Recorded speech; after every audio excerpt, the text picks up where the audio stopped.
بسم اللہ الرحمن الرحیم. خواتین و حضرات، میں عمر ایوب خان آج آپ کو ایک بہت اہم بیان دینے والا ہوں. میں یہ حلفاً قرآن شریف پہ حلف اٹھاتا ہوں کہ مجھ سے سابق وزیر اعظم اور چیئرمین پاکستان تحریک انصاف عمران خان صاحب نے کسی موقع پہ کبھی بھی ایسی بات نہیں کی، چاہے وہ 9 مئی سے پہلے ہو یا بعد میں ہو یا اس دن ہو. اس دن تو عمران خان صاحب جیل میں تھے 9 مئی کو، تو اس سے آگے یا اس سے بعد میں 9 مئی سے کبھی بھی انہوں نے کسی بھی تنصیبات پہ، چاہے وہ سول کی ہوں امارات یا ملٹری کے ہوں یا اسٹیٹ انسٹیٹیوشنز ہوں، کسی کے خلاف نہ بیان بازی کے بارے میں نہ کسی قسم کے مظاہرے کے بارے میں انہوں نے کہا ہے کہ وہاں پہ آپ جا کے اس پہ اٹیک کریں. اس طرح کی کبھی بھی کوئی بات نہیں ہوئی. عمران خان صاحب نے ہمیشہ پرامن رہنے کا کہا ہے.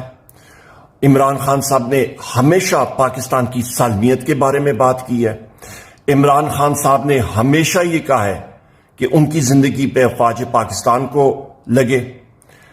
اور میں یہ آپ سے گزارش کروں گا کہ یہ میری ویڈیو ریکارڈنگ ضرور اپنے پاس رکھیں کہ خدا نہ خواستہ اس کے برعکس مجھ سے کوئی ویڈیو ریکارڈنگ کسی بھی حالات میں اس طرح کرائے تو وہ بالکل غلط ہوگی، وہ جبرن ہوگی، اور یہی چیز اپنے پاس آپ رکھے گا. خواتین و حضرات، میں پہلے بھی عمران خان صاحب کے ساتھ تھا، میں الحمدللہ آج بھی عمران خان صاحب کا سپاہی ہوں، اور زندگی ہوئی تو میں آئندہ بھی پاکستان تحریک انصاف اور عمران خان صاحب کا سپاہی ہوں. کیوں؟